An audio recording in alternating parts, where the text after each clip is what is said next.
বাংলা সিকিমের লাইফলাইন 10 নম্বর জাতীয় সড়কের ব্রিক দাঁড়াতে ধস। বাংলা সিকিমের যোগাযোগ বিচ্ছিন্ন হয়ে গিয়েছে। আচমকাই পাহাড়ের উপর থেকে হুড়মুড়িয়ে পড়তে শুরু করে বড় বড় পাথর। তবে অল্পের জন্য বড় দুর্ঘটনা থেকে রক্ষা পায় সেই সময় চলাচল করা গাড়িগুলি। ঘটনার পর ব্যাপক চাঞ্চল্য ছড়ায় গোটা এলাকায়। সেই ছবি আপনারা দেখতে পাচ্ছেন। আচমকাই 10 নম্বর জাতীয় সড়কের ব্রিক দাঁড়াতে ধস এবং হুড়মুড়িয়ে পড়তে শুরু করে পাথর। সেই সময় চলাচল করা যে গাড়িগুলো ছিল সেই গাড়িগুলো দুপাশেই দাঁড়িয়ে যায়, যাতায়াত বন্ধ করে দেওয়া হয়। সেই ছবি আপনারা দেখতে পাচ্ছেন, যেভাবে হুড়মুড়িয়ে পাথর পড়তে শুরু করে আচমকাই বাংলা সিকিমের যে লাইফলাইন বলা হয় 10 নম্বর জাতীয় সড়কে, সেইখানে আচমকাই ধস নামে।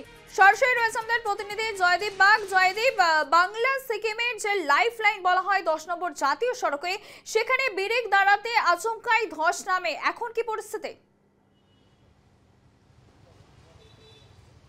দেখো, বলে রাখি, বাংলা সিকিম লাইফলাইন যে 10 নম্বর জাতীয় সড়ক এই মুহূর্তে বন্ধ রয়েছে এবং জানা যেটা যাচ্ছে প্রশাসনের তরফে, কালিম্পং জেলা প্রশাসন সূত্রে যেটা জানা গিয়েছে, আগামী 24 ঘন্টার আগে কিন্তু এই রাস্তা খোলা সম্পূর্ণভাবে স্বাভাবিক হতে কিন্তু সময়টা লাগবে এবং 24 ঘন্টার পরই কিন্তু পরিস্থিতি আরও কোন দিকে যায় সেটা কিন্তু পরবর্তীতে জানা যাবে। তবে ঘটনা তোমাকে জানিয়ে রাখি, আজ সকাল 11টা নাগাদ কালিম্পং জেলার অন্তর্গত কালীঝোড়ার ঠিক কাছেই ব্রিক দাঁড়া, সেই ব্রিক দাঁড়াতে আচমকাই কিন্তু পাহাড়ের উপর থেকে বড় বড় পাথর, মাটি এবং গাছ আচমকাই ভেঙে পড়তে থাকে এবং মুহূর্তের মধ্যে কিন্তু ওই এলাকায় আতঙ্ক ছড়িয়ে পড়ে।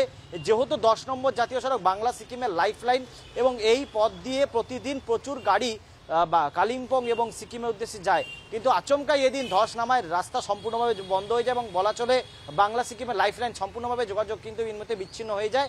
তবে বর্তমানে একটি রাস্তা রয়েছে যে রাস্তা দিয়ে সরাসরি সিকিমের উদ্দেশ্যে যাওয়া যাবে, যেটা অনেকটাই ঘুরপথে যেতে হবে, যে সেটা মূলত লাভা হয়ে যে ডুয়ার্সে লাভা হয়ে যে এবং 717 নম্বর জাতীয় সড়ক, সেই জাতীয় সড়ক হয়ে কিন্তু বর্তমানে কালিম্পং এবং সিকিমে যাওয়া যাবে।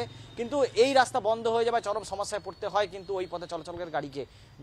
যদিও গতকাল রাতে হালকা বৃষ্টি হয়েছে এবং আজ আচমকাই ধস নেমে যাওয়ায় রীতিমতো কিন্তু আতঙ্ক ছড়িয়ে পড়ে। তবে এই রাস্তায় যখন ধস নেমে যায়, দুই পাশে রাস্তার প্রচুর গাড়ি দাঁড়িয়ে পড়ে।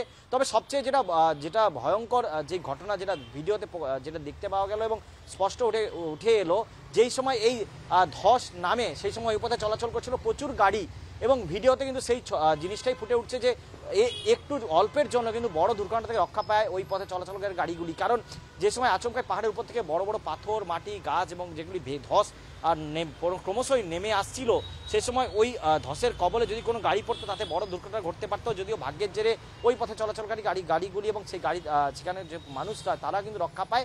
পরবর্তীতে ঘটনাস্থলে জেলা প্রশাসনের টিম এবং NHI আর DCL তাদের টিম ঘটনাস্থলে পৌঁছয়। ধস সরিয়ে সম্পূর্ণভাবে রাস্তা যাতে স্বাভাবিক করা যায় সেই লক্ষ্যে কিন্তু কাজ শুরু করা হয়েছে, যেটা জানা যাচ্ছে 24 ঘন্টার আগে কিন্তু এই রাস্তা সম্পূর্ণভাবে স্বাভাবিক হতে। জয়দীপ, তুমি এই পরিস্থিতির উপর নজর রাখো, আপাতত তোমাকে ধন্যবাদ।